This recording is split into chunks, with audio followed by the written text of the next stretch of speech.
Le chrétien silencieux.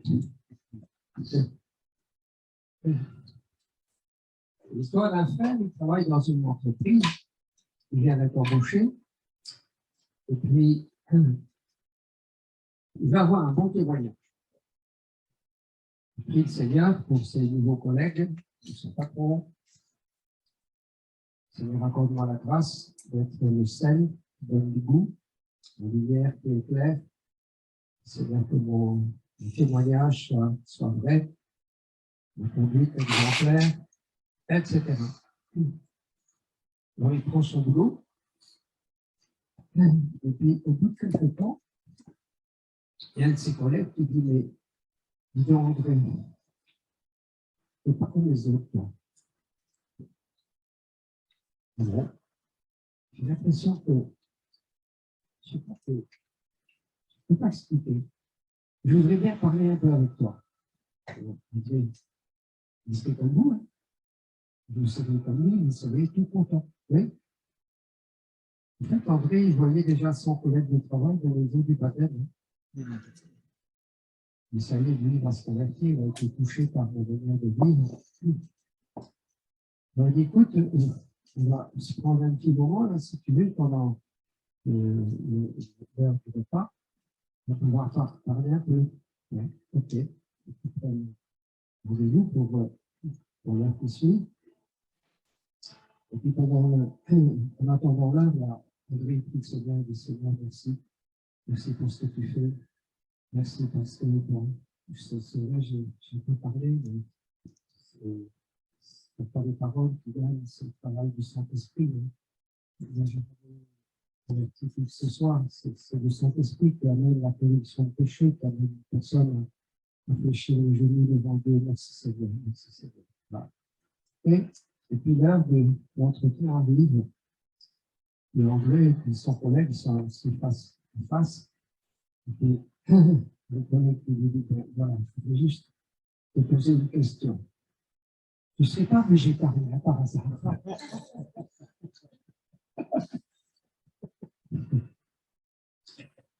Mais avoir une bonne conduite, il ne faut pas être chrétien pour avoir une bonne conduite. Il y a un tas de gens qui ne sont pas chrétiens et qui se conduisent bien. Oui, non. C'est vrai. Non. Qu'est-ce qui fait la différence? C'est certain que notre témoignage doit être crédible. On va en parler. Mais il faut parler. Ça nous ramène au psaume 145. On va essayer de dire les verbes ensemble. Qu'est-ce que vous avez retenu? Il y a 6. Allez-y. 1. Allez-y. Je recommence tout. Hein. Je parlerai. 2. Je dirai. 3. Je raconterai une belle histoire. 4. Je proclamerai. Je ferai connaître. Merci. Et après, je publierai ça. Ça veut dire mettre sur la voie publique. Sur la voie publique. 6. C'est le chiffre de l'homme devant le bout de ses moyens. Mais je m'égare. Je vais arriver dans le livre des Actes au chapitre 27. C'est l'histoire d'un naufrage. C'est un peu froid. C'est l'histoire d'un naufrage. On va lire à partir du verset 24.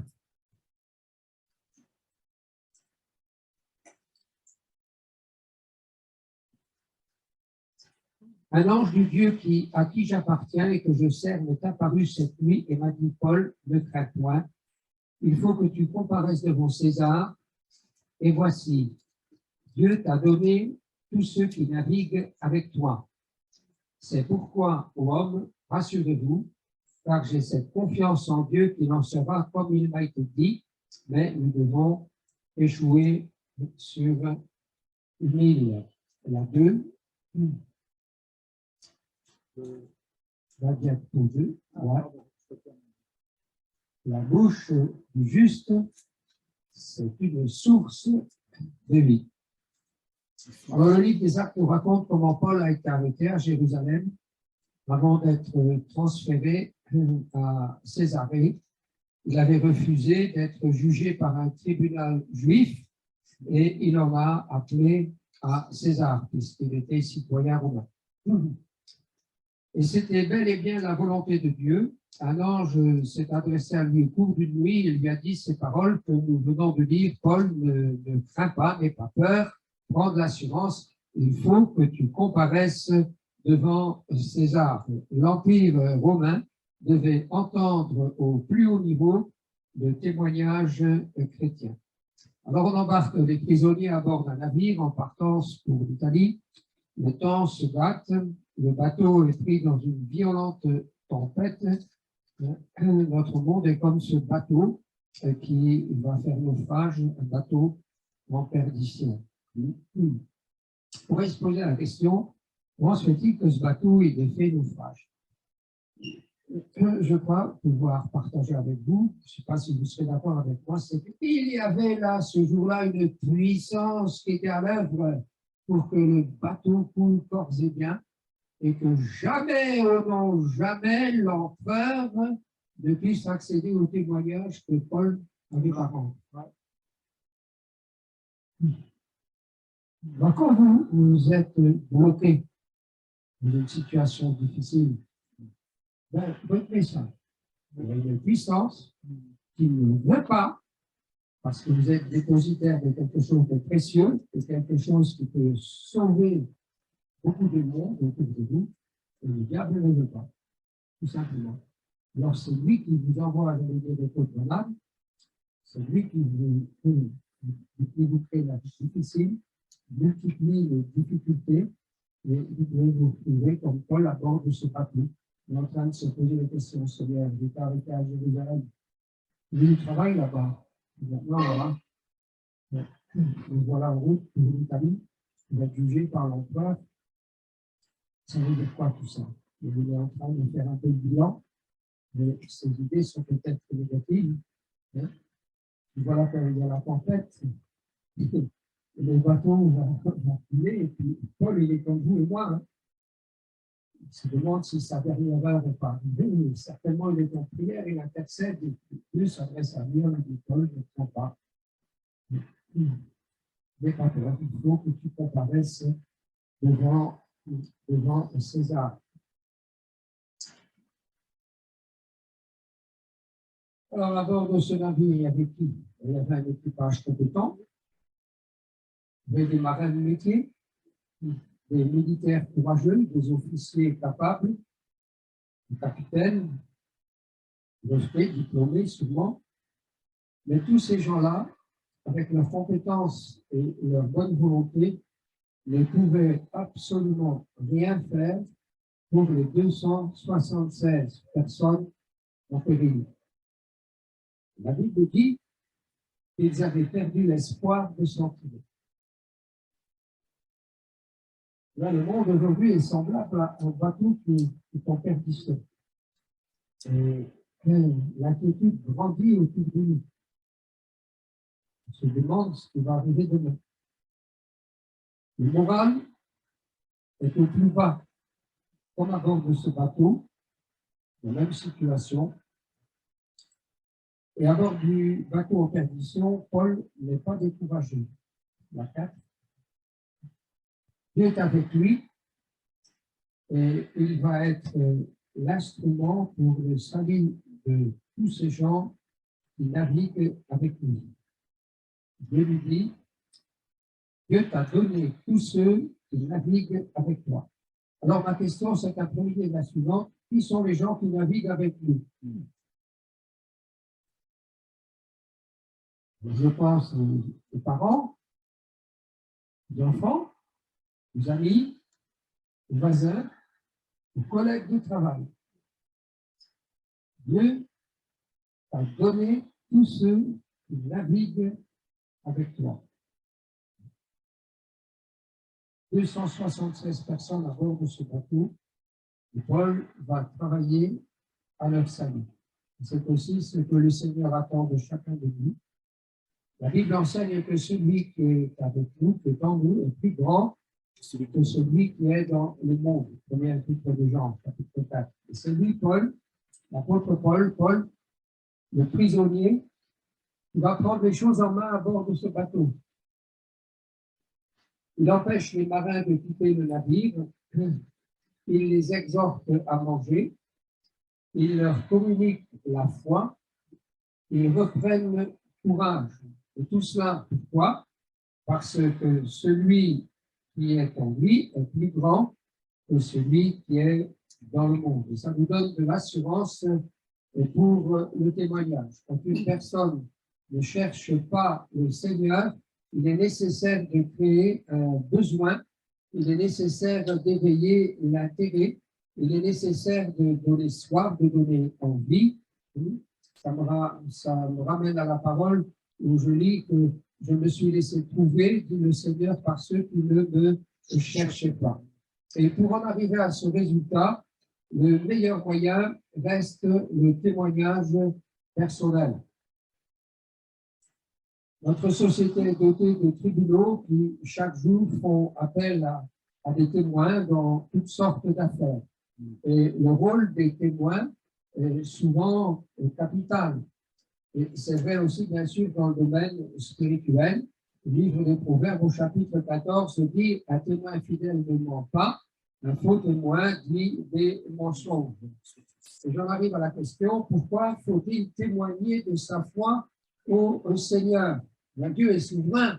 Il pourrait mettre des haut-parleurs au ciel. Repentez-vous, vous tous, habitants de la terre, et tout le monde serait à genoux. Bien. Pourquoi témoigner?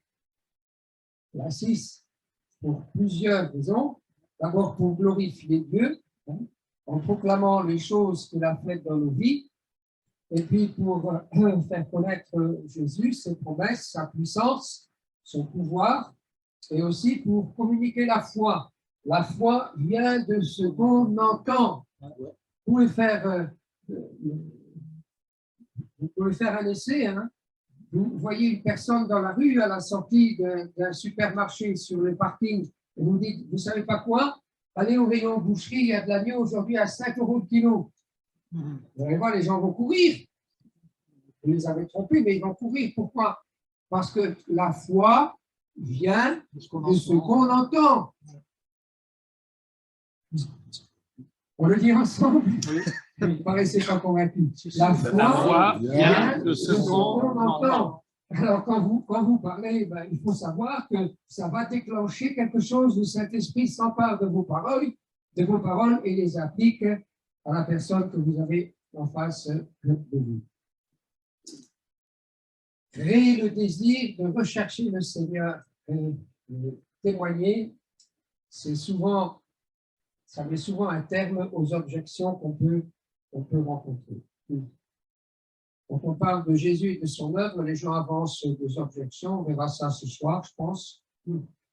Et quand on est face aux objections, j'ai remarqué que la meilleure façon de s'en tirer, de faire connaître, c'est de faire connaître son témoignage. Apporter le témoignage personnel, c'est pas bien compliqué. Il suffit de dire ce que vous étiez avant de connaître Jésus, de dire ce qui s'est passé dans votre vie et dire ce que vous êtes devenu. La 7. Mais témoigner, ça n'est pas donner un enseignement. Jésus a ordonné au démoniaque de Gadara de partir à la rencontre des gens et de raconter tout ce que Dieu lui avait fait. Et c'est ce que cet homme a fait. Il est allé dans toute la région pour raconter son histoire. C'était une histoire vraie, bien sûr. C'était une histoire étonnante. C'était une histoire fraîche qui ne nécessitait pas de connaissances théologiques. Le Gadarénien était un jeune converti, sans connaissance biblique, et il a parlé en toute simplicité de 3 choses, c'est la vie. Il a parlé de sa misère passée, il a parlé de la situation qui était la sienne avant d'avoir été secouru par Jésus, il a parlé de l'expérience qu'il a faite, et puis il a parlé de sa nouvelle vie. C'est tout simple. C'est un fil conducteur simple et efficace, pas nécessaire de broder. Le témoignage efficace se résume à dire ce qu'on a vécu, ce qu'on a vu, ce qu'on a entendu. Alors, supposez que vous soyez appelé à témoigner devant un tribunal. Vous avez assisté à un accident de circulation. Vous avez vu une voiture qui avait grillé un stop, badaboum, 2 voitures HS et 3 blessés à l'hôpital. Le responsable de l'accident ne reconnaît pas l'infraction, mais vous avez tout vu et vous voilà devant la barre du tribunal. Alors, ça se passe comment? Je vais exagérer un peu exprès. Et voilà devant le tribunal. Le juge, monsieur, vous vous engagez à dire la vérité. Toute la vérité et rien que la vérité. Vous levez la main droite et vous dites, le juge. Bien voilà, monsieur le président, monsieur le juge, le 10 avril 2022, il faisait froid et au lieu de laisser partir mon fils à pied à l'école, vous savez, mon fils, il est à la Martine, là, il a beaucoup de devoirs, alors il est fatigué, vous savez, il est fragile.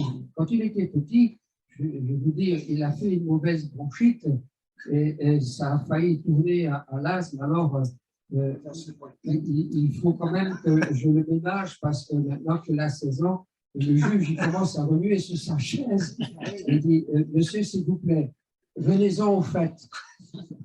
Oui, monsieur le juge, excusez-moi. Alors, le 10 avril 2022, il faisait froid. Et j'ai sorti la voiture du garage pour aller conduire mon fils à l'école. Je me souviens bien, c'était un vendredi, et même que ma femme m'a dit de m'arrêter à la poissonnerie pour acheter des crevettes. Le juge regarde par-dessus de ses lunettes. Monsieur, s'il vous plaît, venez-en au fait. Oui, monsieur le juge, excusez-moi. Notez bien que si je m'étais arrêté à l'allée, je n'aurais rien vu de l'accident. Hein.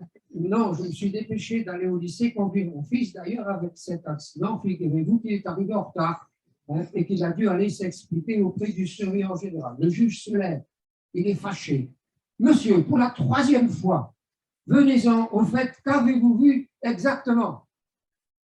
Bon, j'arrive rue Victor Hugo, je suivais une voiture Peugeot de couleur rouge, même que son pot d'échappement traînait par terre et qu'elle faisait du bruit.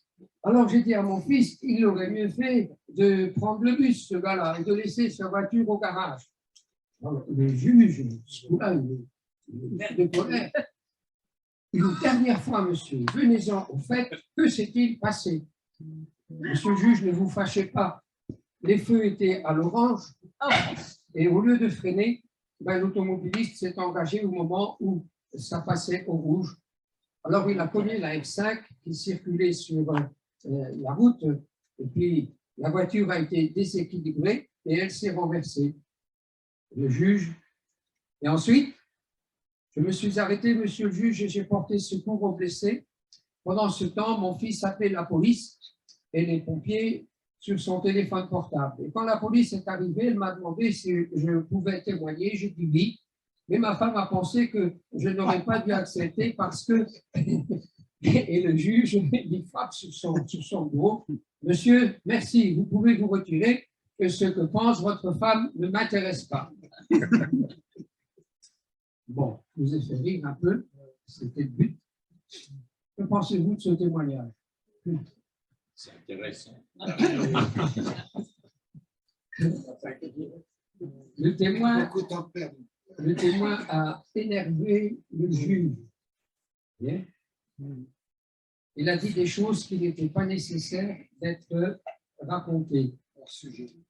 Hors sujet. Et lorsque nous témoignons, lorsque les gens de nos églises témoignent, eh bien, dites-leur qu'il est inutile de s'étaler sur des choses qui ne feront pas avancer l'œuvre de Dieu.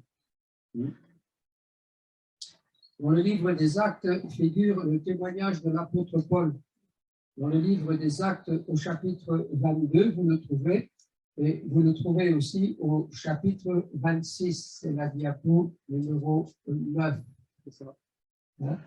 Acte 22. Si vous voulez reprendre le livre des Actes au chapitre 22, on va le lire ensemble.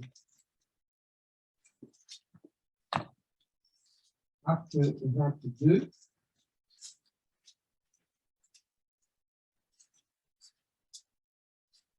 À partir du verset 1er.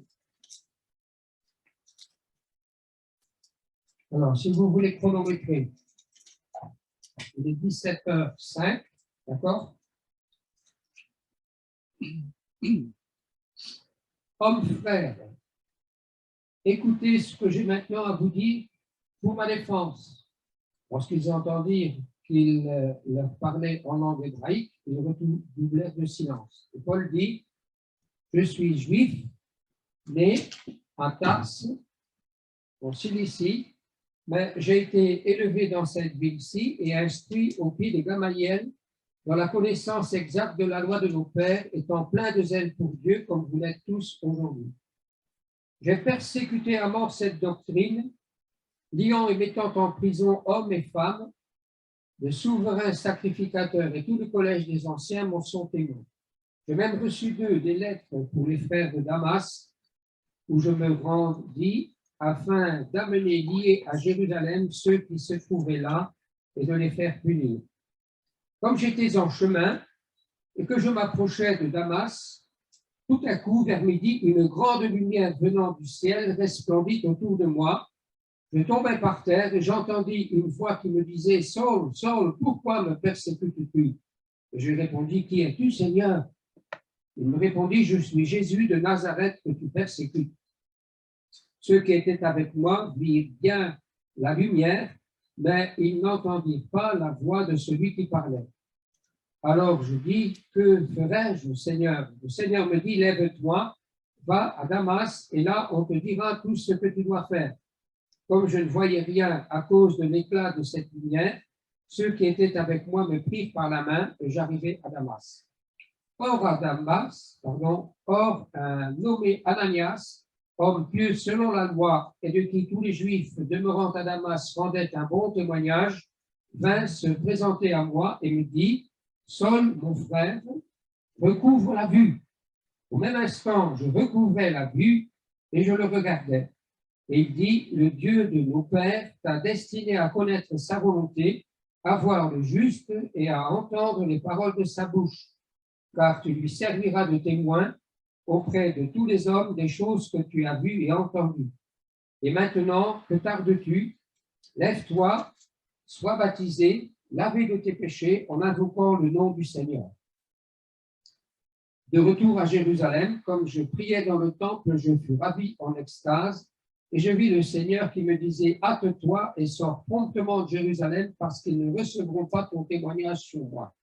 Je dis, Seigneur, ils savent eux-mêmes que je faisais mettre en prison et battre de verges dans les synagogues ceux qui croyaient en toi. Et lorsqu'on répandit le sang d'Étienne, ton témoin, j'étais moi-même présent, joignant mon approbation à celle des autres et gardant les vêtements de ceux qui les faisaient mourir. Alors il me dit, va, je t'enverrai au loin vers les nations. Ils l'écoutèrent jusqu'à cette parole, mais alors ils élevèrent la voix disant, hôte de la terre, un pareil homme, il n'est pas digne de vivre, et ils poussaient des cris, jetèrent leurs vêtements, lançaient de la poussière en l'air, etc., etc. Je vous pose une question, ça a pris combien de temps? 3 minutes, 18 secondes. 3 minutes, 18 secondes. Eh, ça ne vous parle pas ça? Mais tout le monde est capable de témoigner. En 3 minutes, vous dites ce que vous étiez, ce qui vous est arrivé et ce que vous êtes devenu. C'est aussi simple que ça. Les gens ne savent pas comment s'y prendre. Ils sont culpabilisés, on ne sait pas trop comment parler, mais c'est aussi simple que ça. Dites ce que vous étiez, ce qui vous est arrivé, ce que vous êtes devenu. 1, 2, 3, 3 minutes. Combien? 3 minutes? 3 minutes et 18 secondes.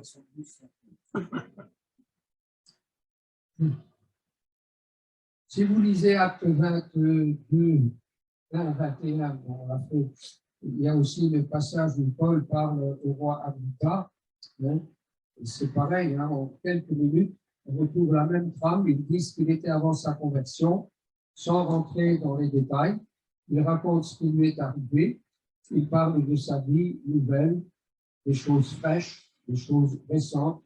Il est concis, il ne brode pas, il n'en rajoute pas et il utilise le langage de tous les jours.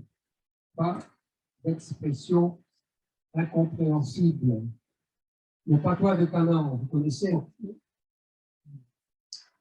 Sanctification, rédemption, justification, prédestination, lavé par le sang de l'agneau, un royaume de sacrificateurs. Quand il y a quelqu'un dehors qui vient et qui entend tout ça, il se demande s'il n'est pas sur la lune. Il ne comprend rien. Tout ça, c'est du patois et seuls les chrétiens peuvent comprendre. Alors, puisque vous semblez aimer les petites histoires, je vous en raconte une. C'est une dame qui vient dans une de nos assemblées pour la toute première fois. Elle a été invitée par une amie, et là, voilà, elle est là pour la première fois, et le pasteur, il l'a repérée dans l'auditoire, et dit, on va demander un témoignage. Ça va l'interpeller, ça va l'étonner, et effectivement, vous allez voir la suite. Nous allons demander à Madame Attel de venir au micro pour me donner son témoignage. Alors, ma sœur, elle arrive. Voilà, bien, je suis content de pouvoir témoigner à la gloire du Seigneur. Voilà. Il fut un temps, j'appartenais à un système religieux, comme beaucoup d'entre vous. Mais voilà, je me suis converti au Seigneur et j'ai été lavé dans le sang de l'agneau. Alors, la personne qui est là pour la première fois, elle fait un petit soupçon sur sa chaise. Qu'est-ce que c'est cette histoire? Elle a été lavée dans le sang de l'agneau. Alors, la dame, elle continue. Et puis, elle raconte que maintenant, c'est une nouvelle vie. C'est vrai qu'il n'y a pas que des jours faciles, mais chaque jour, elle fait mourir son vieil homme.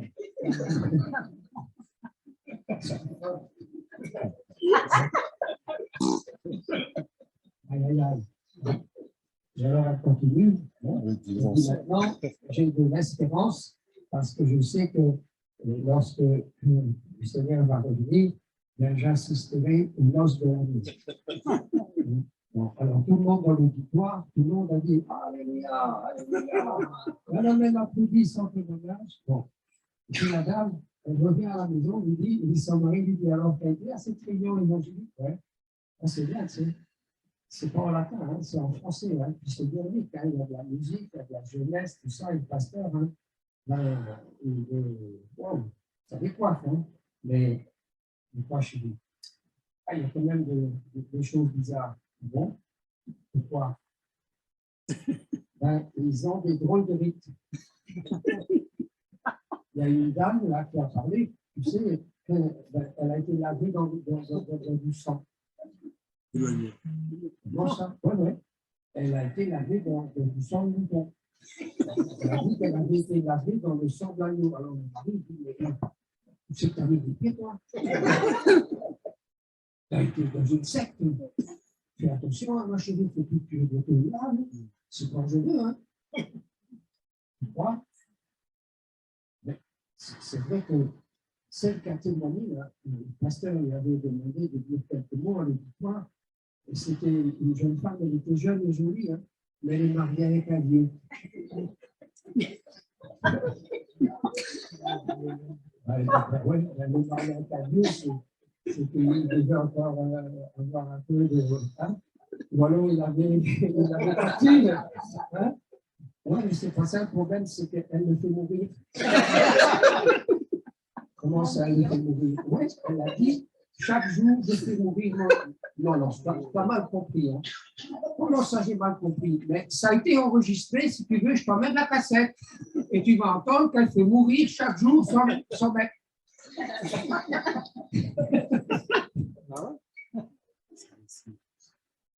Et alors, et quoi encore? Oh. Si, dis-moi.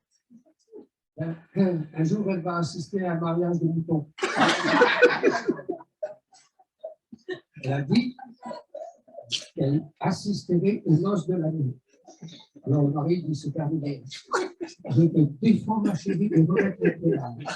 Tu as affaire à des gens dangereux, ils vont t'embobiner, ils vont te prendre ton argent, ça va mal se passer avec moi. Tu as compris? Je ne veux plus que tu remettes les pédales. Wow. On a dit la vérité, hein? Oui. Ben, cette petite histoire qui vous fait rire, la racontez-la aux membres de votre église plusieurs fois, pour qu'ils évitent de parler de leur vieil du mariage de moutons et de la baignoire de sang dans laquelle ils ont été tombés pour être lavés. Pour témoigner efficacement, il faut être crédible. La honte, la douce, la honte. Voilà. Dans les deux exemples, celui de Lot et celui de Noé, Lot est averti de la destruction de Sodome, il témoigne à ce gendre et il n'a pas été pris au sérieux. La Bible nous dit qu'aux yeux de ce gendre, il parut plaisanter. Il a dit que, bon papa, tu rigoles. Ils l'ont pris pour un plaisantin. Pourquoi? Parce qu'il y avait un décalage entre sa manière de vivre et sa manière de parler. Vous voyez? Il faut parler. Notre témoignage, ça ne suffit pas. Mais si tu parles et que ta vie n'est pas conforme à ce que tu dis, c'est comme si tu poses une bombe et que le détonateur ne fonctionne pas. Tu vois? Si tu poses une bombe et que le détonateur ne fonctionne pas, ça ne peut pas aller. Et si tu n'as que le détonateur et pas de bombe, ça ne va pas non plus. Pour les deux. L'exemple de Lot, lui, il est averti de la destruction de Sodome, il témoigne, il n'est pas pris au sérieux, okay? Mais à l'inverse, il y a l'exemple de Noé. Lui aussi avait été averti, le monde de l'époque allait être submergé par les eaux du déluge. Et quand il a témoigné à sa famille, ben, il a été cru. Tout simplement. Pourquoi? C'est tout simple. La Bible dit Noé marchait avec Dieu. Un homme qui marche avec Dieu, il est crédible. Un homme qui marche avec Dieu, il provoque l'étonnement. Le témoignage qu'il porte, ben, ça amène des fruits. Le témoignage qui porte des fruits, c'est le témoignage d'un homme ou d'une femme qui marche avec Dieu comme Noé. Dieu les utilise comme un artisan utilise ses outils. Alors, la 12. Quelles sont les difficultés du témoin? Ben, on fait un peu de redondance là, hein. On a vu ça ce matin, me semble-t-il. Il y a une difficulté personnelle, la peur de ne pas savoir quoi dire. C'était le cas de Moïse, quand Dieu l'a envoyé. Moïse n'a pas trouvé mieux que de dire au Seigneur, ben, choisis-en un autre parce que moi je ne sais pas parler, j'ai la langue embarrassée, bégayée. Dieu a répondu qu'il serait avec sa bouche.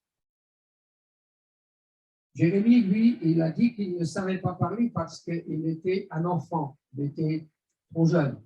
Il manquait d'expérience, il manquait d'assurance. Et Dieu a répondu qu'il ne devait pas parler ainsi. Et Dieu lui a dit, je serai avec toi, ils te feront la guerre, mais ils ne te vaincront pas. Jésus, lui, reprenant ce thème, disait, ne vous inquiétez pas de ce que vous aurez à dire, cela vous sera donné à l'heure même.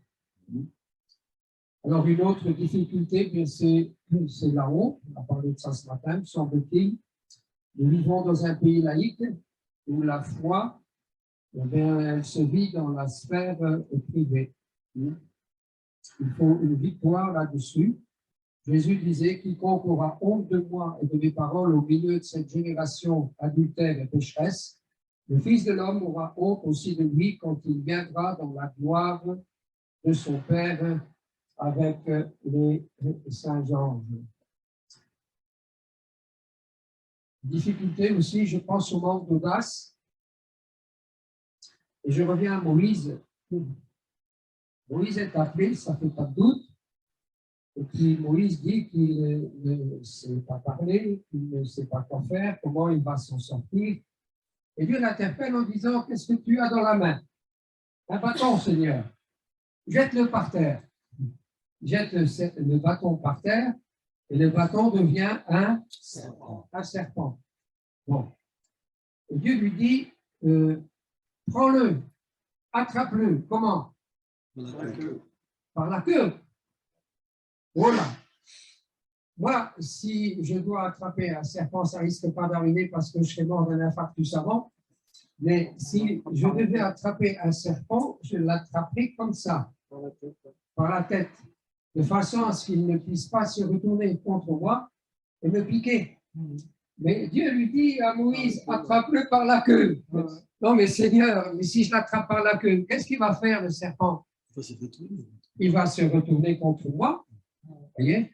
Alors, qu'est-ce que Dieu est en train de faire avec son serviteur?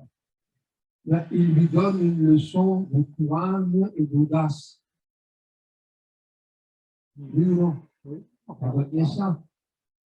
Je ne souhaite pas d'avoir affaire à un serpent, mais dans nos auditoires, il y a des gens plus dangereux que des serpents.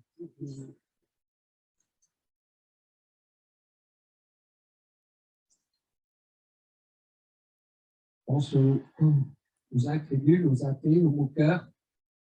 La Bible pose la question, Proverbe 1, verset 22, jusqu'à quand les moqueurs se plairont-ils à la moquerie? La réponse, c'est jusqu'à la fin. Jésus a prévenu, à la fin du temps, il viendra des moqueurs avec le va-et-vient.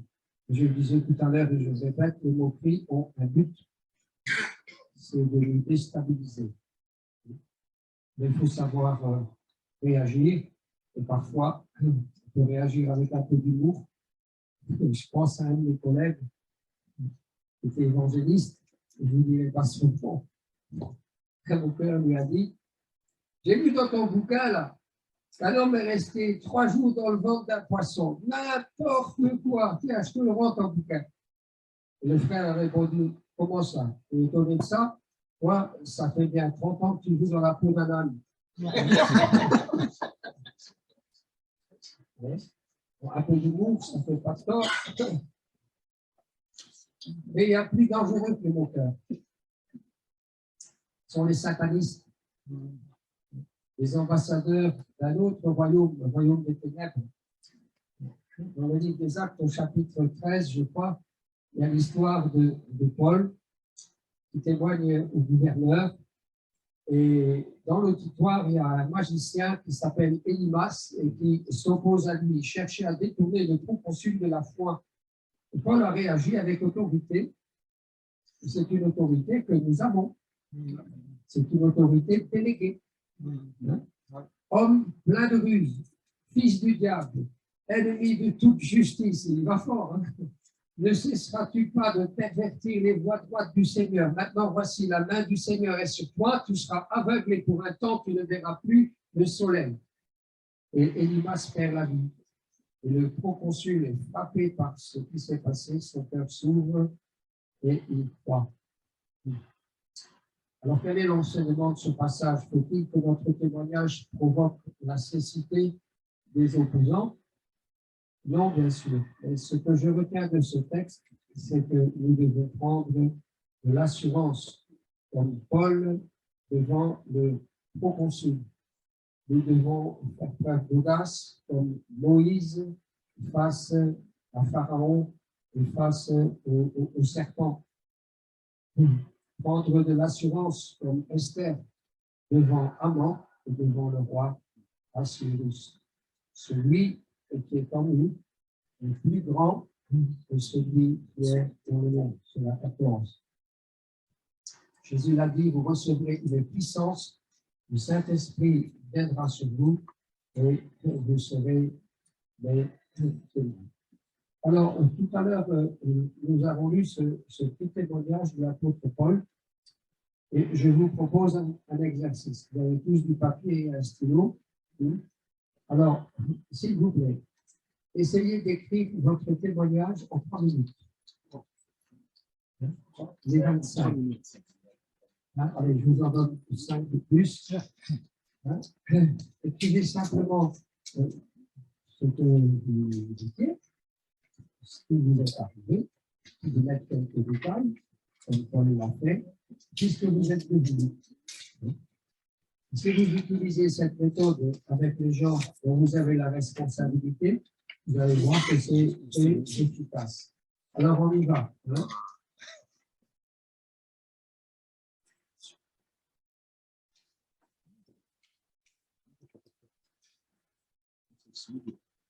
C'est stylé qui marche. C'est stylé. C'est ça. Je ne peux pas dire comme ça.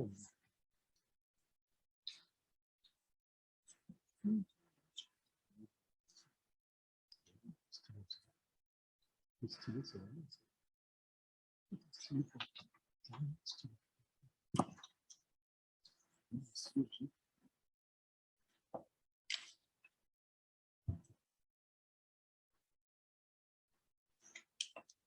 C'est ouvert. C'est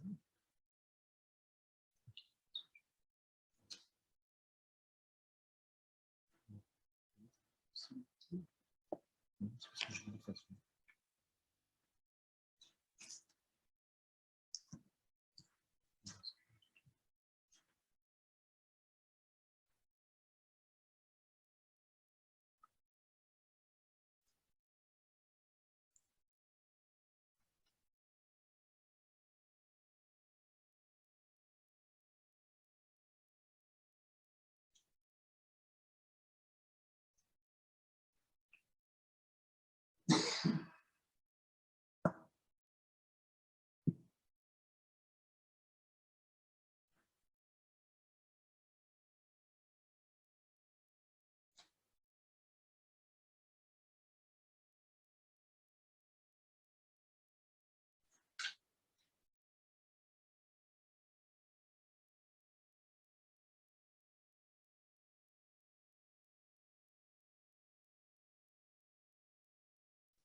Reste 1 minute.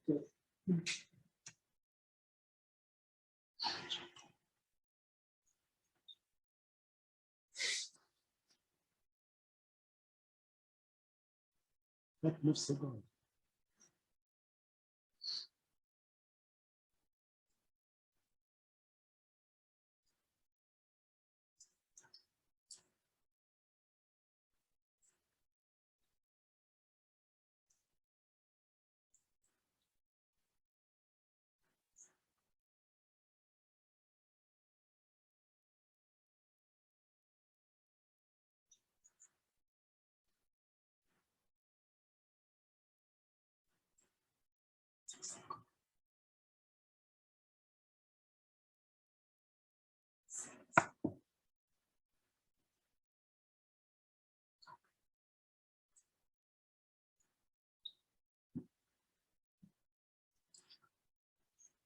Ça y est, c'est bon?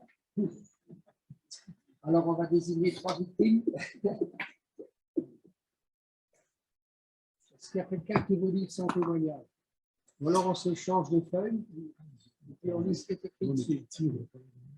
Ça va être compliqué, ça. Hein. Ça va être compliqué. Alors, on va désigner quelques-uns. Bernard, c'est pas de volontaire. Hein? Hein? Bernard, c'est pas de volontaire. C'est pas volontaire, c'est volontaire.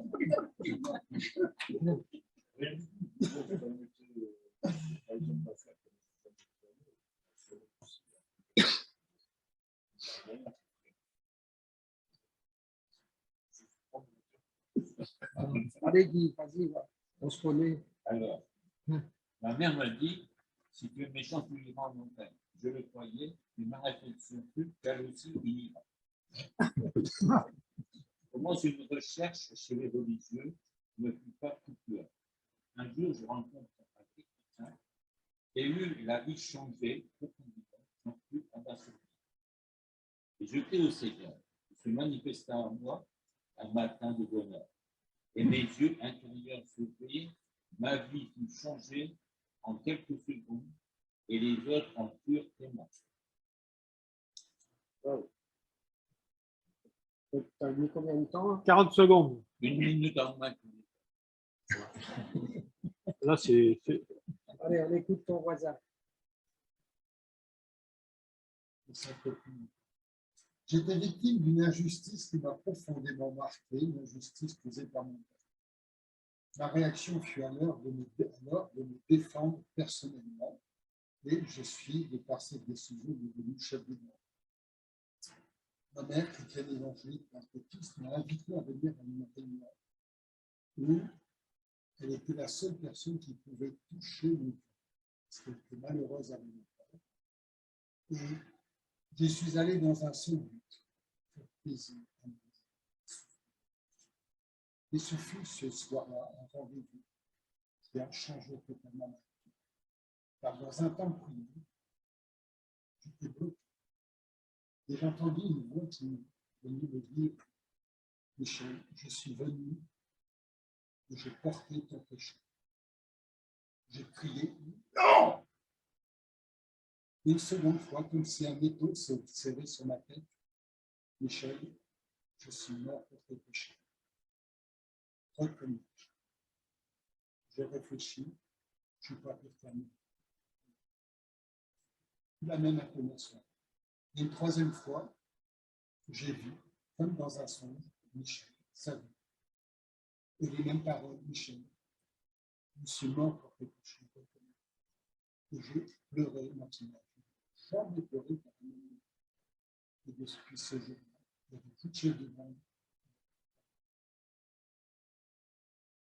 Bon, hein, on va vous applaudir. Hein. Bien. Juste une petite remarque.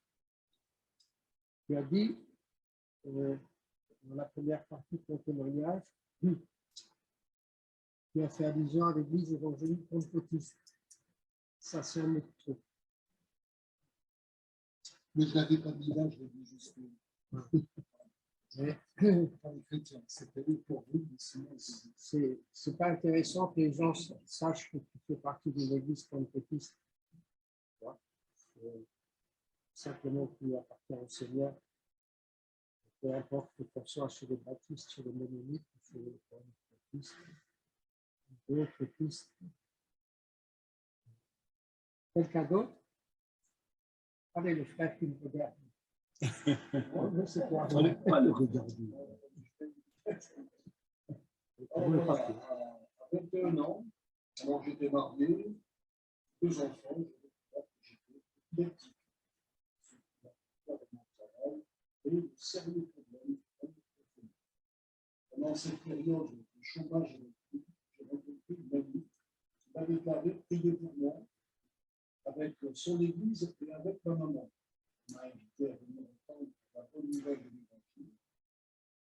Je lui ai promis et je suis allé. Et ce jour-là, j'ai reçu la foi qui sauve. Le pasteur a prié pour moi et le Seigneur m'a accordé la grâce de la guérison. Et puis, j'ai consacré ma vie à servir le Seigneur et à témoigner de son amour à nous. Voilà. C'est pas compliqué. Apprenons ça à nos chrétiens. J'ai mention de cette dame qu'on a baptisée à notre dernier service de baptême, une coiffeuse. Bon, c'est une femme qui avait juré sa perte dans son entourage familial et elle était envoûtée. Une cliente qui fréquentait le salon de coiffure, étonnée par ses mains, qui ressemblaient à des écailles de poisson, lui a posé la question, mais qu'est-ce qui se passe là? C'est le produit que vous utilisez qui vous font ça? Elle dit non, j'ai été envoûtée. Alors, c'était la porte ouverte pour témoigner. C'est ce qu'elle a fait. Et la jeune femme, elle s'est convertie. Bon. Elle a suivi un temps, on l'a préparée au baptême, et je lui ai dit, le jour du baptême, dis ce que tu étais, dis ce qui t'est arrivé au salon, dis ce que tu dis maintenant, ce que tu es devenu. Alors, elle a travaillé là-dessus, et elle a fait quelques minutes, mais elle parle comme ça aussi à ses clients. Et ça les étonne, parce que les gens, ils ont vu comment elle était. Et quand ils ont vu maintenant que les mains sont celles d'un bébé, les gens se posent des questions, ils disent, mais qu'est-ce qui s'est passé? Elle donne son témoignage au peu de nous. Et le jour de son baptême, elle avait amené une de ses employées et aussi 2 de ses clients qui étaient là pour la première fois, suite à son témoignage. Vous voyez? La Bible dit, le sage gagne les âmes. Alors, qu'est-ce que vous en pensez là? Il faut m'aider. J'ai envie de demander à votre président. Vous êtes d'accord? Oui. Parce que sans quoi, il va me vouloir. Tout le monde est d'accord? On demande à votre président. Allez-y. Vas-y. Le témoignage. Ouais. Alors, j'ai eu la chance de naître dans une belle famille, avec des parents qui m'aiment. Et j'étais en sécurité, même si je n'étais pas une famille riche, hein, mais voilà, on était bien. Ça ne m'a pas empêché, à un moment donné, quand je suis arrivé dans l'adolescence, d'avoir une attitude un peu rebelle. Et je me suis posé plein de questions vis-à-vis de la société. Enfin, j'ai vécu l'adolescence, jusqu'au jour où, dans cette attitude rebelle, parce que alors que j'étais dans cette famille aimante, mon papa qui était pasteur, me parlait donc de la Bible, de Jésus, et bon, bien sûr que j'entendais tout cela, mais un jour, il a fallu que, j'ai eu cette grâce que malgré toutes mes interrogations, toute mon attitude un peu rebelle, je n'étais pas méchant, hein, juste un peu rebelle, mais j'ai compris, Dieu plutôt m'a fait comprendre quelque chose en fait. Et ce jour-là, j'ai reçu vraiment, je ne saurais pas vous expliquer, mais en fait, il y a quelque chose qui s'est passé en moi, et j'ai compris que c'était Dieu qui me parlait. En fait, ça a changé ma vie. Ça a changé mon regard sur ce que j'étais en train de vivre, sur les gens qui m'entouraient, dans ma famille. Et en fait, ce qui s'est passé, c'est que j'ai compris en fait que suivre les enseignements de Jésus dans ma vie de tous les jours, en tant qu'adolescent, en fait, j'ai grandi, bien sûr, je suis rentré dans la vie active et tout ça, mais avec les enseignements de Jésus que j'ai pu appliquer comme voilà, j'ai essayé d'appliquer avec son aide d'ailleurs, eh bien, je me suis rendu compte, aussi bien dans ma vie avec ma vie relationnelle avec ceux qui étaient autour de moi, mais aussi dans ma vie professionnelle, tous les bénéfices que j'avais, la sécurité que j'avais d'être celui que Dieu aime et appliquer ce que Jésus nous demande d'appliquer, eh bien, c'était pour moi quelque chose de très sécurisant et qui a été pour ma vie un bénéfice. Quelques minutes, ça y est. Quelques minutes. Une remarque, tu veux faire une remarque? Je peux essayer aussi. Faites ça avec vos paroissiens.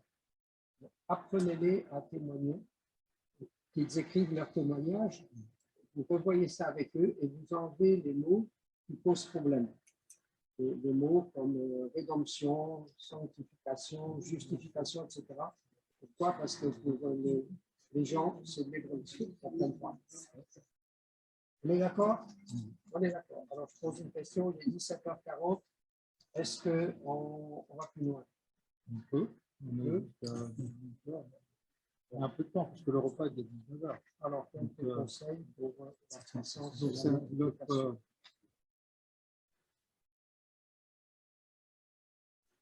je ferme celui-là.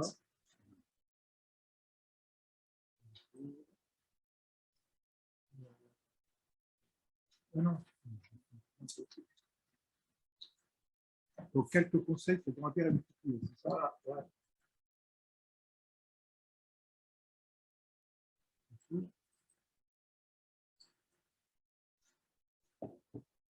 C'est bon la technique. Ça marche, super. Ça marche. Ésaïe 61. Vous connaissez Ésaïe 61? Ésaïe a vécu 650 ans avant la venue de Jésus. L'Esprit du Seigneur l'Éternel est sur moi, car l'Éternel m'a oint pour porter de bonnes nouvelles aux malheureux.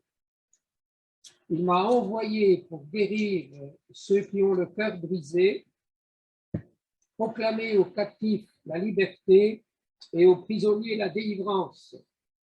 Il m'a envoyé pour publier une année de grâce de l'Éternel, un jour de vengeance de notre Dieu, pour consoler tous les affligés, pour accorder aux affligés de Sion, pour leur donner un diadème au lieu de la cendre, une huile de joie au lieu du deuil, un vêtement de louange au lieu d'un esprit abattu, afin qu'on les appelle des térébintes de la justice, une plantation de l'Éternel pour servir à sa gloire. Ils rebâtiront sur d'anciennes ruines. Vous entendez cela? Si tout est négatif, il y a une belle promesse. On peut reconstruire avec l'aide de Dieu sur d'anciennes ruines. Ils rebâtiront sur d'anciennes ruines, ils relèveront d'antiques décombres, ils renouvelleront des villes ravagées, dévastées depuis longtemps. Et j'arrête là ma lecture. Poussé par l'Esprit de Dieu, Ésaïe a donc dit ces paroles: l'Esprit du Seigneur l'Éternel est sur moi, il m'a oint pour porter de bonnes nouvelles. Et la prophétie concernait bien sûr celui qui allait venir 650 années plus tard, c'est-à-dire Jésus de Nazareth. Et Jésus a repris ces paroles dans le temple de Jérusalem. On lui a donné le livre du prophète Ésaïe et il a dit: l'Esprit du Seigneur l'Éternel est sur moi, il m'a oint. Bon, Jésus a accompli son ministère sur la terre. Il est mort pour le pardon de nos péchés, pour accomplir la rédemption. Il est ressuscité et il est remonté dans la gloire. Mais l'Église est restée. L'épouse est encore là pour un peu de temps. Et de même que Jésus a pu dire: l'Esprit du Seigneur l'Éternel est sur moi, l'épouse peut dire exactement la même chose. Et si tu es chrétien, né de nouveau, et que tu te reconnais comme appartenant au corps de Christ, tu peux et tu dois dire la même chose, tu peux reprendre à ton compte L'Esprit du Seigneur l'Éternel est sur moi. Amen. Est-ce que tu peux lire ça? Amen. Ah, l'Esprit du Seigneur l'Éternel est sur moi. Pourquoi faire? Pour chanter des cantiques et pour aller m'asseoir le dimanche matin 2 heures avec mes frères et sœurs dans la foi, pour écouter l'enseignement du pasteur ou de l'évangéliste de l'Esther. Il y a autre chose. Le but, l'Esprit du Seigneur l'Éternel est sur moi. Il m'a ouais, pourquoi faire? Annoncer la bonne Pas nouvelle. pour parler en langue, hein. Encore que c'est bien de parler en langue, mais c'est pas pour ça. J'ai été loin pour porter des bonnes nouvelles. C'est la priorité absolue. Tu veux voir ton Église grandir, prêche ces choses, reviens sur ces choses, insiste là-dessus. L'Esprit de Dieu va s'emparer de tes paroles pour les appliquer au cœur de celles et de ceux qui t'écoutent, et tu les amèneras à réaliser et à dire que l'Esprit de Dieu est aussi sur eux et qu'ils ont été loin pour quelque chose de particulier. Jésus n'a pas donné de méthode d'évangélisation. Mais l'étude du récit de Jean, chapitre 4, avec la femme samaritaine, ça nous permet de découvrir quelques principes pour une évangélisation efficace. C'est la 2, je crois.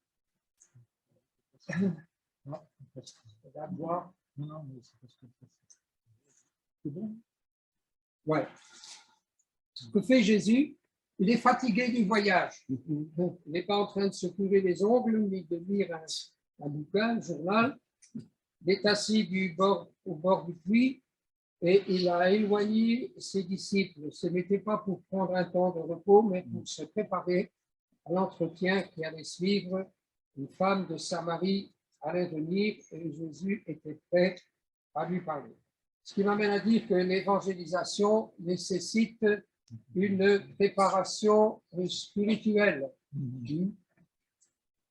Jésus s'était préparé dans la prière et prétendre partager la bonne nouvelle sans prier, c'est aller au-devant de l'échec. Ce fut en son temps l'expérience des disciples. Ils ont été tenus en échec face au papa qui avait amené son fils possédé d'un esprit impur, Marc 9, et les disciples ont été tenus en situation d'échec. Et ils n'ont pas laissé passer la chose. Ils ont interrogé Jésus. Pourquoi? Seigneur, pourquoi n'avons-nous pas pu chasser cet esprit? Il y a des raisons à nos échecs. Et la réponse de Jésus a été claire. Cette espèce-là ne sort que par la prière.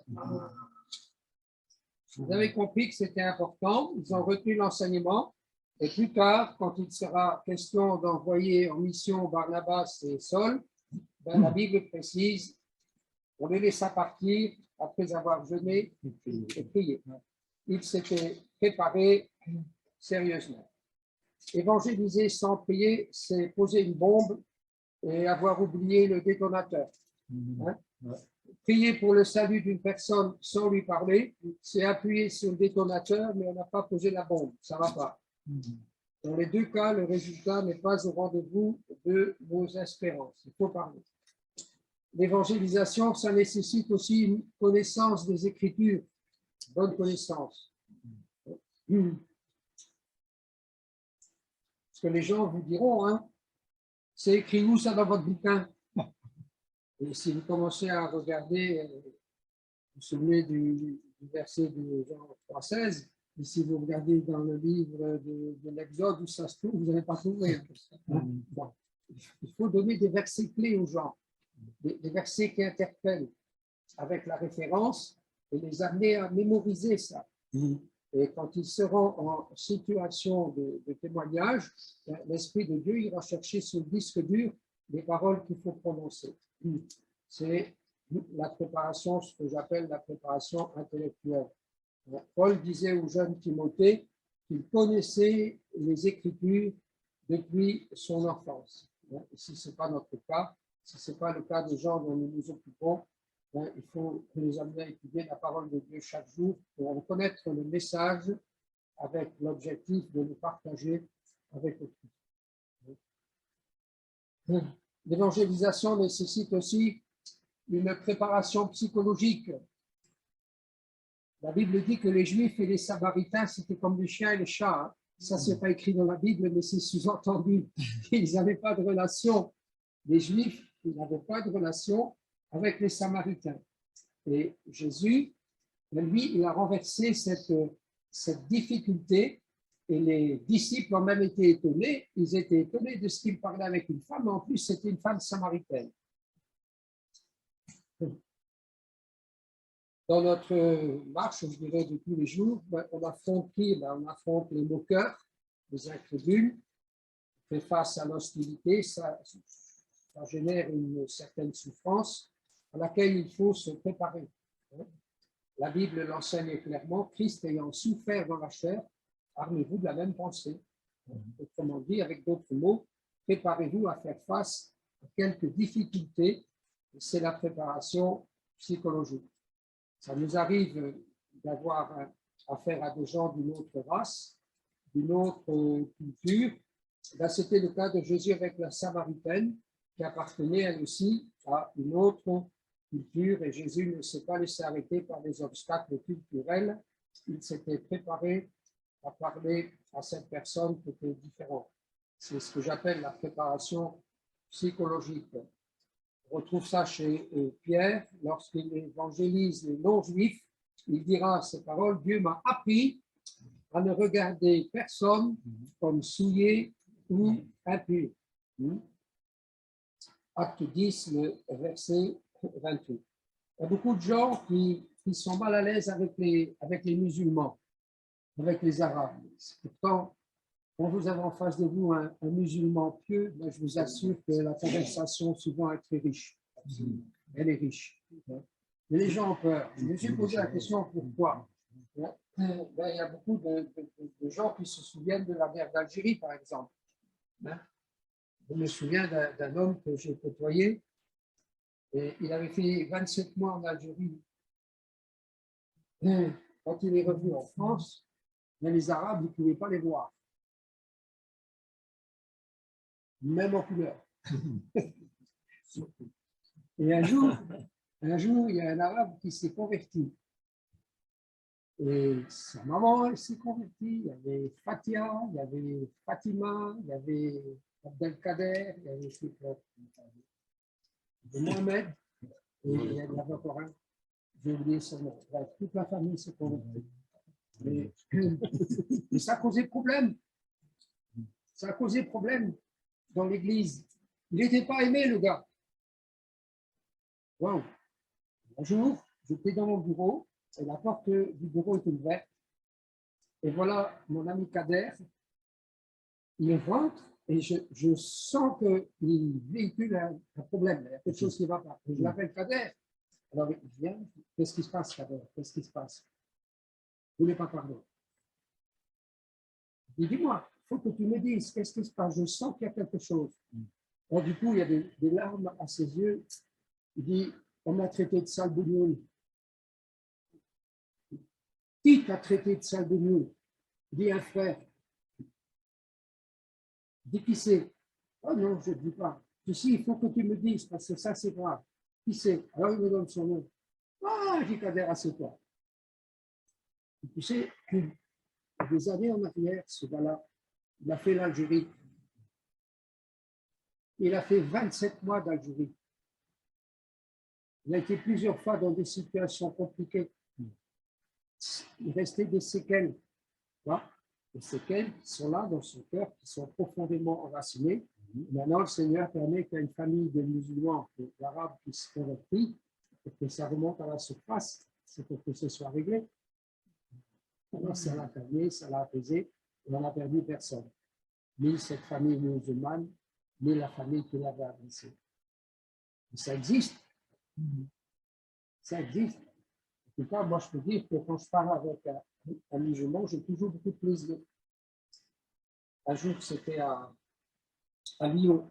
Je revenais d'avoir fait une mission, je ne sais plus d'où, et j'arrive au carrefour, là, des métros, je ne sais plus comment ça s'appelle, à Lyon, là, et je descends de la rame, et avant de descendre de la rame, je repère, il y a plein de monde sur le quai, et je repère dans le coin, tout à fait au fond du quai, un monsieur avec une longue robe, c'était Ramadan aussi justement, et avec sa petite coiffe, là, c'était un musulman pieux.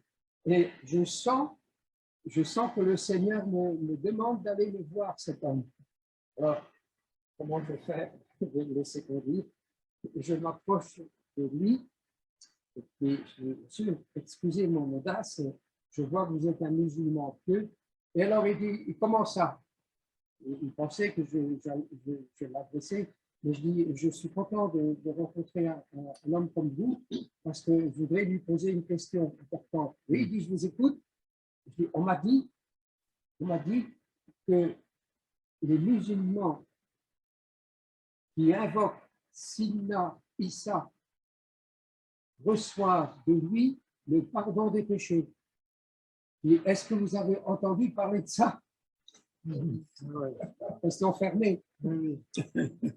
Alors le gars dit non, mais j'avais fait les trucs. Alors je répète, je dis, écoutez, j'ai entendu par un musulman qui avait soif du pardon de ce péché, et il a prié Sina Issa, et il a reçu de Sina Issa le pardon de ce péché. Vous savez ce qu'il me dit, le gars? Je vais essayer ce soir.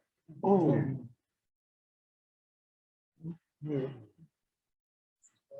C'est pas si compliqué. Pour faire preuve d'audace. Osez l'audace. Vois leur menace, Seigneur, et donne à tes serviteurs d'annoncer ta parole avec une pleine assurance. Il ne faut pas aller plus loin sans parler de l'audace de Pierre et des gens face aux boiteux. Hein. Mon pauvre gars, il fait l'aumône, il fait la manche, mais je n'ai pas d'argent, je suis fauché. Mais ce que j'ai, je te donne. Au nom de Jésus, lève-toi et marche. Il n'a pas prié pour lui, il l'a guéri. Au nom de Jésus, il avait quand même une bonne dose d'audace, vous ne croyez pas? Et l'audace, c'est un cadeau de Dieu. Demandez-le au Seigneur. Je pense à l'audace de Joseph face au Pharaon. Comment ça se passe? Joseph est en prison depuis longtemps, depuis des années. Il est dans la prison, royale. Il a été le moyen de faire libérer un des prisonniers, le chef des chansons. Le chef des chansons va parler à Pharaon de Joseph. Et il lui dit, Joseph, c'est un prisonnier qui explique les songes. C'est ce que Pharaon avait besoin. Il avait fait un songe, il avait mis en songe les années de vaches grasses et les années de vaches maigres. Hein. Je ne connaissais pas l'interprétation, mais il avait vu ça. Vous comprenez ce que je veux dire. Hein. On appelle Joseph, et puis Pharaon explique le songe, et Joseph en donne l'interprétation. Les vaches grasses que tu as vues, ce sont des années d'abondance, et les vaches maigres, des années de famine. Les épis bien portants, c'est la même chose, ce sont des années d'abondance, et les épis maigres, des années de famine. Les deux sont une seule et même chose. Il faut que tu te prépares. Il va y avoir des années d'abondance sur le pays d'Égypte et il va y avoir des années de famine. Maintenant, dit Joseph, maintenant que Pharaon choisit un homme. Et qu'est-ce qu'il fait, Joseph? Il va dicter au roi d'Égypte la politique économique pour les 14 années à venir. Rien que ça. Qu'on fasse des réserves de nourriture. Et puis Pharaon, il est étonné, il est subjugué, il n'en revient pas, il se tourne vers ses ministres et dit, trouverons-nous un homme ayant en lui l'esprit de Dieu comme lui, et puisque Dieu t'a montré toutes ces choses, je te nomme Premier ministre. Et Joseph sort avec la Légion d'honneur, les épaulettes, les honneurs et tout ça. Bon. Ben, je dis quand même, ce n'était pas ce qu'on attendait de lui. On attendait juste qu'il explique le songe, mais on n'attendait pas de lui qu'il définisse la politique pour les 14 années à venir quand même. C'est pas ce qu'on lui demandait, mais il a eu l'audace de le proposer. Et l'audace sourit à celui qui sait saisir les occasions. Faites ça. Hein.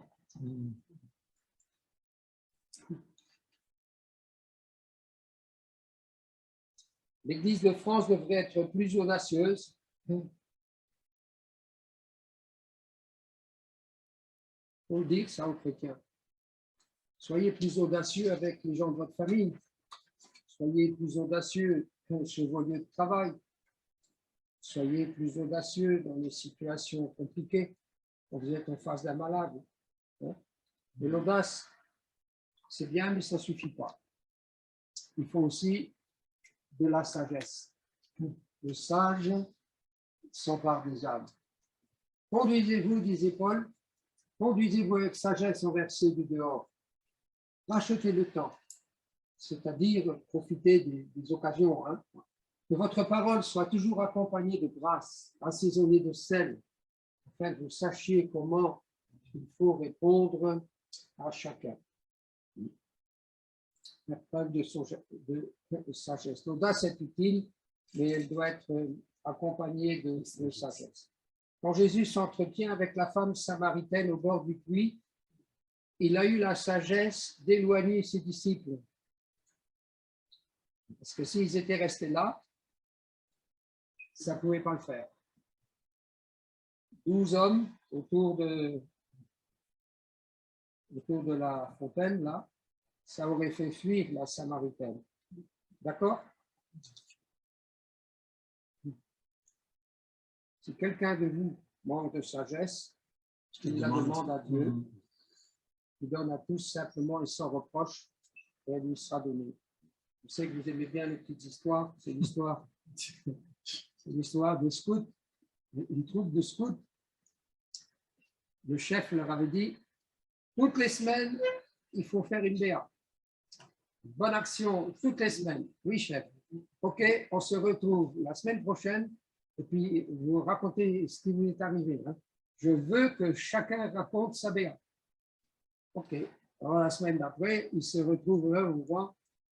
Alors, au rapport, ben, nous, chef, on a cassé du bois pour une veuve, puis on lui a rentré le bois. L'autre voit de sa petite chanson, il raconte ce qu'il a fait. Et il y en avait deux qui restaient à l'écart avec. Ils n'étaient pas trop à l'aise. Et le chef les remarque et dit, hé, vous deux là-bas, qu'est-ce que vous avez fait de beau cette semaine? Expliquez un peu.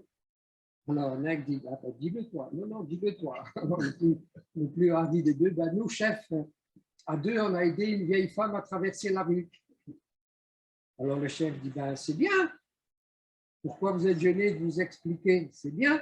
Vous avez aidé une vieille femme à traverser la rue, c'est une bonne action, mais en fait, pourquoi il fallait être deux? La chef, c'est que la vieille aînée, elle ne voulait pas traverser. Alors, ils avaient de l'audace, mais il manquait la sagesse. Ça va ensemble comme les deux rails du train. J'aime bien cette image, les deux rails du train. Si vous enlevez un des deux rails, le train déraille. C'est vrai aussi dans les responsabilités et les privilèges. Qu'est-ce qui est le plus important dans la vie chrétienne? Ce sont les privilèges ou les responsabilités? Merci Jésus parce que tu m'as sauvé. Merci Jésus parce que tu m'as guéri. Merci Jésus parce que tu m'as donné un travail, tu m'as donné un bon mari, tu m'as donné de beaux enfants. Nanana. Merci Seigneur pour le rail de gauche, le rail qui brille comme du miroir. C'est formidable. Et l'autre, il est rouillé de rail. Mais il est aussi important que le premier.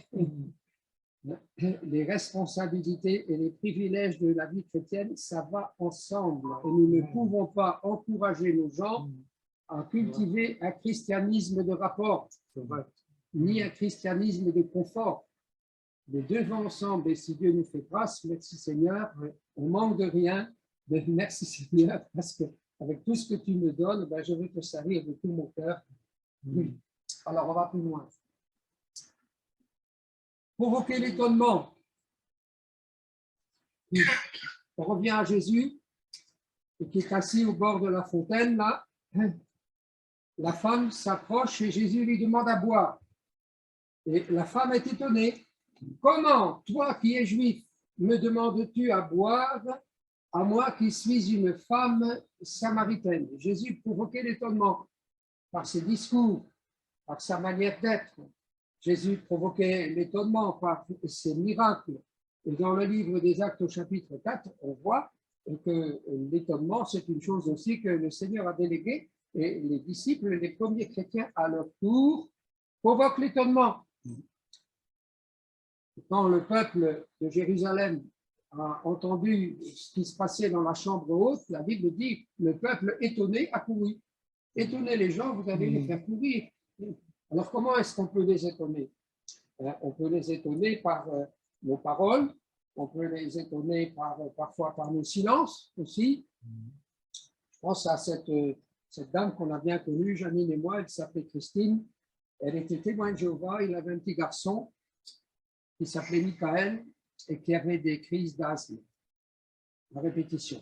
Et quand il y avait du brouillard, c'était vraiment pénible parce que l'enfant n'arrivait pas à respirer. Quand elle s'est convertie, on a prié pour elle, l'enfant a été guéri de ses crises d'asthme. Bon. Ouais, c'était magnifique, c'était une ancienne témoin de Jéhovah. Et tout de suite, elle a voulu en gagner d'autres.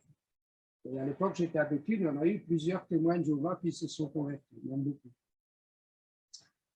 Un jour, elle conduit son petit garçon à l'école, et puis sur le même trottoir, il y avait Eliane, aussi une témoin de Jéhovah, qui conduisait son petit garçon à la même école maternelle.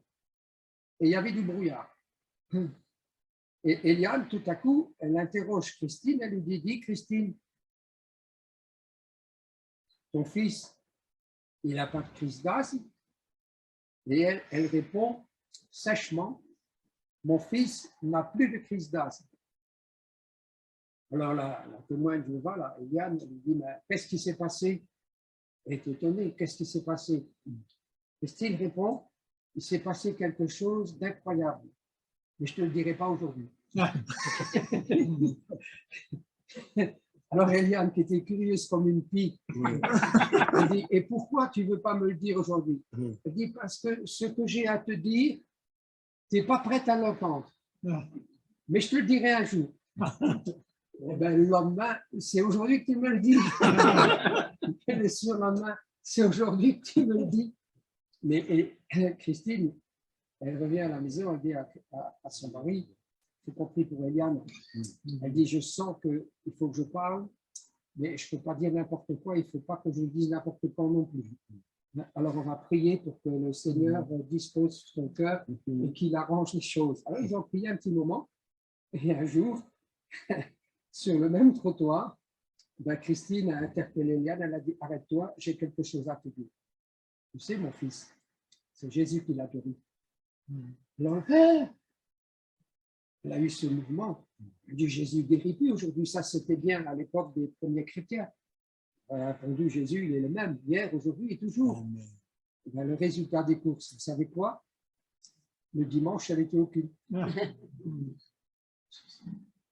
Provoquer l'étonnement. Retenez ça. L'étonnement suscite l'intérêt.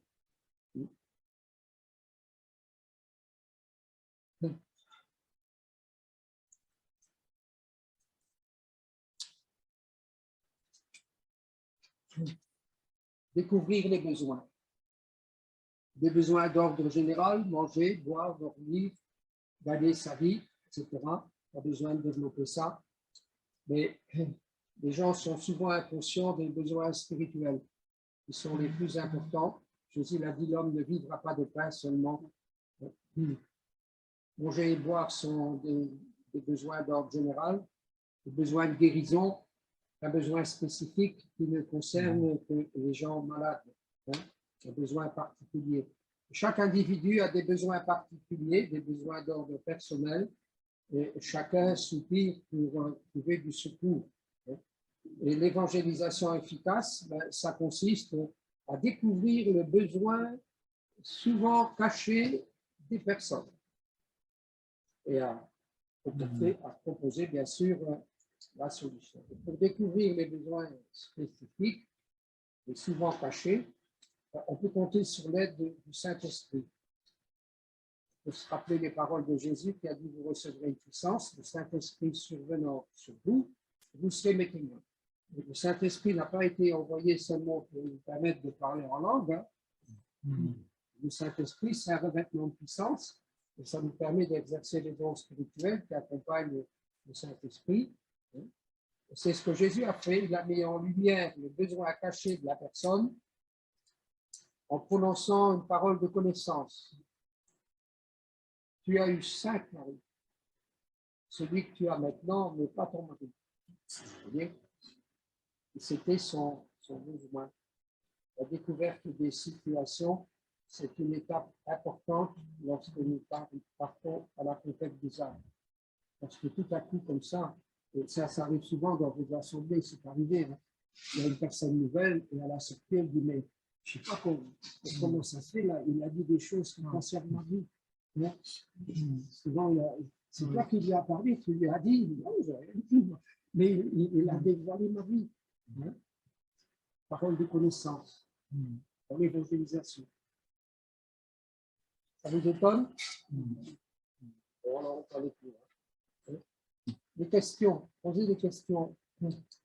Jésus était passé là dans le domaine des questions. Par exemple, aux disciples d'Emmaüs, après sa résurrection, ils s'en vont de la ville, ils s'en vont à la campagne et ils sont plus tristes à cause de ce qui s'est passé. Jésus a été crucifié, il a été mis au tombeau. Pour eux, c'est la fin d'une belle histoire. Et Jésus s'approche, il est parfaitement conscient de ce qui se passe. Il sait ce dont il parle. Il sait pourquoi ils sont tristes. Il connaît toutes choses. Il s'approche et il leur pose la question, de quoi vous entretenez-vous en chemin pour que vous soyez si tristes? Question ouverte. Bon. Alors ils sont étonnés déjà. Ils disent, est-ce que tu serais le seul qui à Jérusalem ne sache pas ce qui s'est passé? Et Jésus dit, il s'est passé quoi? Ça alors, il s'est passé quoi? Vous voyez, poser des questions ouvertes. Ça favorise le dialogue et puis il commence à parler. Nous espérions que ce serait lui qui délivrerait Israël et voilà maintenant, ben c'est ci, c'est ça, c'est la fin d'une belle histoire. Il les laisse parler. Et puis, au bout d'un moment, ô homme sans intelligence. Et puis, Jésus va dérouler son discours. Hein, et puis, leur cœur va commencer à se réchauffer. Notre cœur ne brûlait-il pas au-dedans de nous lorsque nous enseignait les Écritures? Une autre fois, Jésus a dit à ses disciples, qui dit-on que je suis, moi, le Fils de l'homme? Si moi j'avais été à sa place, je lui ai dit, est-ce que tout le monde sait qui je suis? Ils auraient dit oui, question fermée. Mais Jésus pose la question d'une autre manière. Qui dit-on que je suis? Et alors la réponse est là. Les uns disent que tu es Jean-Baptiste, les autres disent que tu es Élie, les autres disent que tu es le prophète, etc., etc. Les questions fermées n'invitent pas au dialogue. A contrario, les questions ouvertes permettent aux interlocuteurs de s'exprimer. Ne demandez jamais à une personne qui vient dans vos réunions si la réunion lui a plu. C'est une chose qu'il ne faut jamais faire. Parce que si elle est polie, elle dira oui, même si ce n'est pas vrai. Hein? Mais si vous lui dites, si vous lui posez la question, qu'est-ce que vous pensez de la prédication du pasteur? Elle ne peut pas dire oui ou non.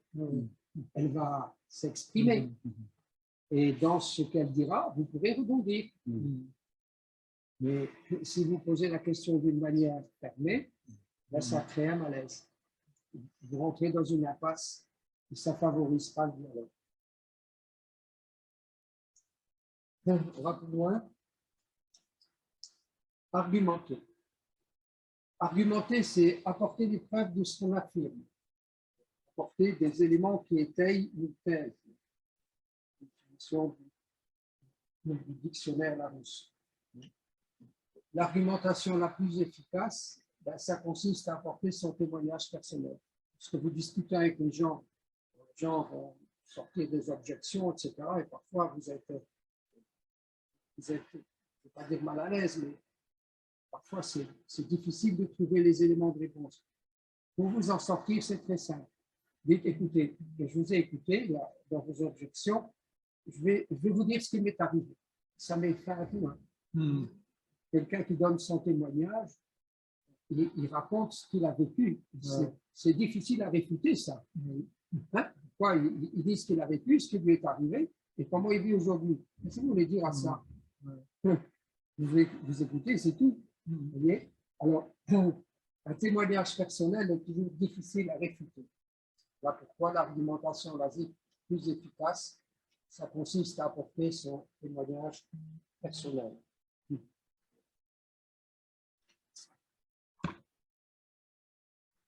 Alors, on a vu ça tout à l'heure, hein.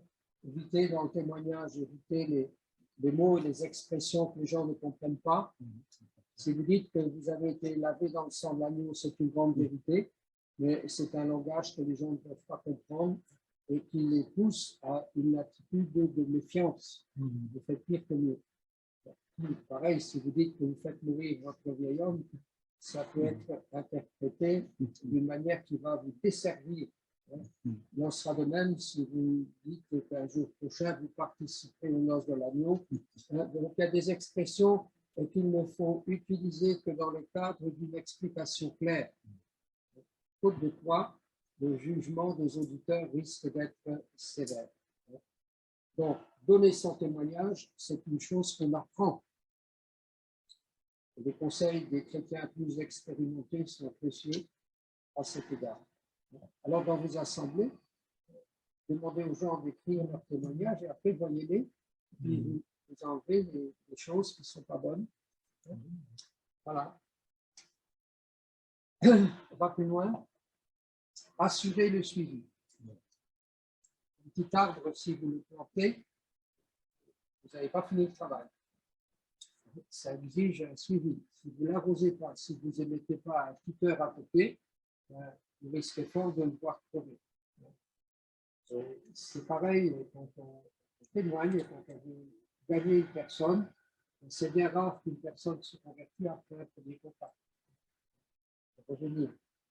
Et pour revenir, pour assurer un suivi, comment faire? Si vous êtes en contact avec un célèbre inconnu dans la rue, c'est assez facile. Je dis, ben, j'étais bien content de parler avec vous, monsieur. Moi, c'est Daniel, et vous, c'est comment?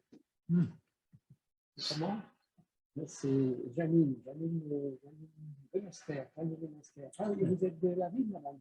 Oui, Janine Demester, elle est toute égale. Je rentre à la maison, je regarde, Janine Demester, 24 jours de visite. J'ai des trois suivre. Okay. Si vous visitez une personne à l'hôpital, c'est facile. Vous lui laissez un petit livre. Et dans ce petit livre, vous mettez votre nom et votre numéro de téléphone portable. Je lui dis, tenez, je vais vous lire, je reprends contact avec vous dans quelques temps, et voir comment vous vous portez. Voilà, vous prenez ça, il vous donnera son numéro de téléphone, puisque vous lui avez donné quelque chose qui va vous revenir. Et c'est un moyen d'assurer le suivi, faire preuve d'un peu de bon sens, d'un peu d'audace encore. La Bible dit que Satan cherche à enlever la parole qui a été semée dans le cœur. Alors c'est à nous de veiller sur la semence avec l'assistance du Saint-Esprit. Alors les obstacles au suivi, on le connaît, hein, c'est le découragement, c'est l'oubli, c'est la négligence. Comment suivre les gens? En leur laissant un exemplaire d'un livre intéressant. Une personne malade, si vous lui demandez si vous pouvez lui téléphoner pour avoir des nouvelles de sa santé, ça va la toucher. Il vous donnera son numéro de téléphone. Mais voilà, vous la suivez comme ça, que le Seigneur soit avec vous et vous fait des découvertes et des expériences intéressantes. Analysez les échecs, c'est la diapo suivante. Dès le matin, sème ta semence, le soir, ne laisse pas reposer ta main, car tu ne sais pas ce qui réussira. Tu ne sais pas, Ecclésiaste 11, tu ne sais pas. Les gens qui réussissent, ce sont les gens qui ne se laissent pas décourager par un échec. Lorsque Jésus a envoyé les 12 pour annoncer la bonne nouvelle, ils se sont parfois retrouvés en situation d'échec, on faisait mention tout à l'heure. Un papa dont le fils était possédé d'un esprit impur est allé voir les disciples qui n'ont pas pu chasser le démon. Et ils ont interrogé Jésus en disant, mais comment ça se fait ça? Et Jésus leur a répondu, c'est à cause de votre incrédulité, hein, de cette espèce-là ne sort que par la prière. Donc, il faut qu'on agisse comme des ambassadeurs, mais quand les ambassadeurs s'expriment, ils savent sans l'ombre d'un doute qu'ils seront soutenus par le gouvernement qu'ils représentent. Et Jésus dira à ses disciples, cette sorte de démon-là, elle ne sort que par la prière et par le jeûne. Matthieu chapitre 17. Les disciples savaient que l'échec était dû à l'incrédulité et au manque de préparation spirituelle. Voilà. Et ça leur a été profitable par la suite, bien sûr. Alors, après, recommencer et changer les habitudes. Un jour, je parlais avec un Américain, il a dit, vous les Français, vous êtes des gens marrants. Ah bon, pourquoi? Vous entreprenez des choses, vous vous plantez et vous recommencez. Il dit, vous trouvez ça spirituel et ça ne marche pas, et tout le monde fait pareil, et il n'y a rien qui va nulle part. Et alors, le pire de tout, c'est que vous recommencez encore. Je dis, et vous, comment vous faites, vous les Américains? Je dis, nous, quand ça ne va pas, on change, on fait autre chose. Moi, ça m'a fait réfléchir. Quand Jésus dit, mettez vos filets du côté droit de la barque, ça voulait dire qu'il pêchait du côté gauche. Là, le bateau, il était conçu comme ça. Et le crochet d'amarrage et les filets, ils étaient là. Et ils relevaient le poisson à gauche et puis ils mettaient le poisson dans la barque. Jésus leur dit, il faut pêcher de l'autre côté. On a parlé de ça hier soir. Alors, ça voulait dire quoi? Il fallait qu'ils prennent le filet, qu'ils passent au-dessus des banquettes, le bateau allait tomber, ça allait être un moment difficile, il fallait qu'ils pêchent de l'autre côté. Simplement. Refaire les choses d'une manière différente. Changer les habitudes. C'était ça la leçon que Jésus voulait leur donner. Et quand ils ont fait ça, la Bible dit qu'ils ont fait une grande quantité de poissons, tout simplement. Je disais hier soir que dans le ministère, les moments difficiles que j'ai traversés, c'est quand j'ai proposé des changements. J'ai proposé de changer quelque chose. Là, c'était pas facile. Pourquoi? Parce qu'on a accroché à ses habitudes. Ça ne marche pas. Il faut avoir le courage de changer. Pas faire n'importe quoi. Hein. Changez vos habitudes, faites ce que vous n'avez jamais osé faire avant. On n'aime pas être bousculé dans nos habitudes, encore moins dans nos habitudes évangéliques. Si nous sommes attentifs à la voix de l'esprit, il nous faudra peut-être nous aussi jeter le filet de l'autre côté de la barque en changeant notre manière d'évangéliser. Alors on arrive à la dernière diapo. On a été choisi pour ça. Ce n'est pas vous, disait Jésus, qui m'avez choisi. Parce que, à y réfléchir, les disciples ont vu les miracles.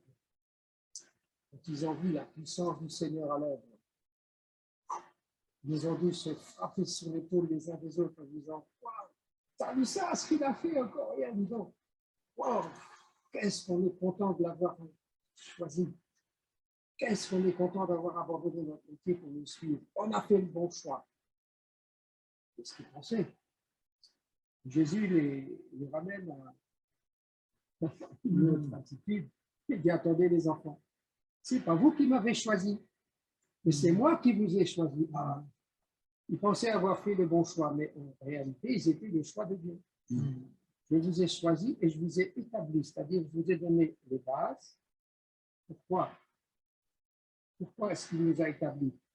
Chanter des cantiques, donner notre dîme, assister à l'étude biblique du mardi soir, à la réunion de prière du jeudi. C'est ça? Ça. Il nous a établis afin que nous allions, que nous portions du fruit et que le fruit demeure. Que le fruit que nous sommes appelés à porter ne reste pas, et je vais finir par là, ça ne reste pas forcément dans l'église locale. Dans l'église d'Antioche, il y avait beaucoup de ministères, il y avait du beau monde. Jusqu'au jour où l'Esprit de Dieu a dit, mettez-moi à part un tel et un tel pour l'œuvre à laquelle je vous ai destiné. Je les ai destinés. Et ils s'en vont. On aurait pu dire, ben, pour l'église d'Antioche, elle perd deux éléments de valeur. Là. En réalité, le Seigneur avait pour eux d'autres projets. Alors, retenez ça, c'était le fruit que nous sommes appelés à porter, ne reste pas forcément dans l'église locale. Nous travaillons dans le cadre de nos églises locales, c'est vrai, mais nous travaillons avant tout pour l'avancement du royaume. Voilà. Je vous souhaite un jour de rencontrer des gens qui vous disent, vous savez faire tel jour, tel endroit, j'ai été touché par une parole que vous avez prêchée, et ça a débouché sur le progrès spirituel, sur ma conversion, etc. Vous ne saviez pas. C'est un fruit que vous portez, mais le fruit, c'est pour nous. Vous avez eu le bénéfice de le royaume de Dieu, oui. Alors, Jésus a dit, vous êtes établis, vous portez du fruit, et que le fruit, c'est mentionné pour chacun de nous, c'est acceptable. Et Dieu nous accorde la grâce de porter du fruit, et que ce fruit demeure. Amen. 18h26, c'est maintenant que nous, oui, tout à fait.